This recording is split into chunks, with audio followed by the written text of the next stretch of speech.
Tomato, ಕೊತ್ತಂಬರಿ ಸೊಪ್ಪು, ಹಸಿರು ಮೆಣಸಿನ್ಕಾಯಿ, ಒಂದು ಹಾಫ್ ನಿಂಬೆಹಣ್ಣು, ಮತ್ತು ಇದು ಅಚ್ಚ ಖಾರದ ಪುಡಿ 1 ಟೇಬಲ್ ಸ್ಪೂನಷ್ಟು, ಸೌತೆಕಾಯಿ ತುರಿದಿಟ್ಕೋಬೇಕು, ಮತ್ತು ಕ್ಯಾರೆಟು ತುರಿದಿಟ್ಕೋಬೇಕು, ಮತ್ತು ಮಿಕ್ಚರ್ ಖಾರ, ಮತ್ತು ಇದನ್ನು ಶೇಂಗಾನ ಎಣ್ಣೆಯಲ್ಲಿ ಕರೆದಿಟ್ಕೋಬೇಕು, ಮತ್ತು ಮಂಡಕ್ಕಿ ಅಂತಾರಲ್ಲ, ಒಂದೊಂದು ಕಡೆ ಪುರಿ ಅಂತಾರೆ, ಒಂದು ಕಡೆ ಮಂಡಕ್ಕಿ ಅಂತಾರೆ, ಇದನ್ನು ತೆಗೆದಿಟ್ಕೋಬೇಕು.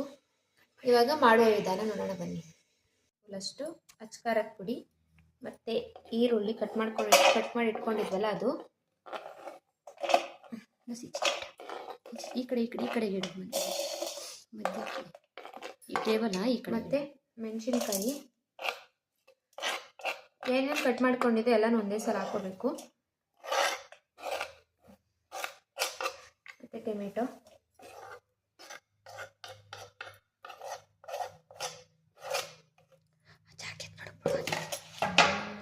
ಜಾಕೆಟ್ ಮಾಡ್ಬಿಡಂಗೆ ಈಗ ಕಾಣಿಸ್ತದೆ, ಮತ್ತು ಕ್ಯಾರೆಟು ಆವಾಗಲೇ ತುರಿದಿಟ್ಕೊಂಡಿದ್ವಲ್ಲ ಅದು, ಮತ್ತು ಸೌತೆಕಾಯಿ,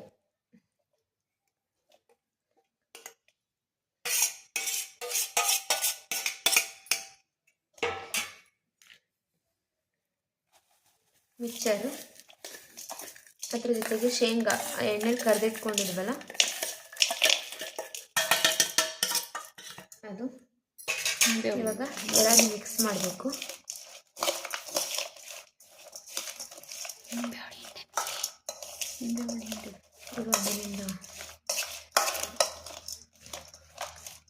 ಇವಾಗ ಸ್ವಲ್ಪ ನಿಂಬೆ ಹುಳಿ, ಉಪ್ಪು, ಸರಿ ಕಟ್ ಮಾಡೋಣ ಸ್ವಲ್ಪ.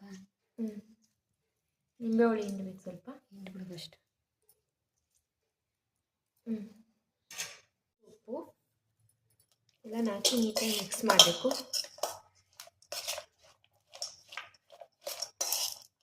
8 ನಿಮಿಷ ಆಗಿದೆ, 8 ಸೆಕೆಂಡು ಇಲ್ಲ, ಜಾಸ್ತಿ ಅರ್ಜೆಂಟ್ ಹಾಕುವೆ. ಈಗ ಮಂಡಕ್ಕಿ ಸೇರಿಸ್ಕೋಬೇಕು. ಶೇಂಗಾ ಅಲ್ಲ ಮಂಡಕ್ಕಿ.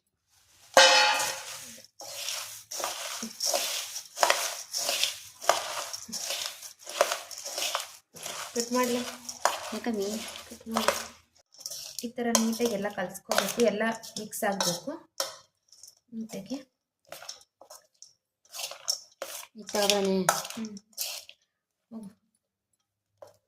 ಮಾಡಿಕೊಂಡು ತಿಂತಾ ಇರೋದು.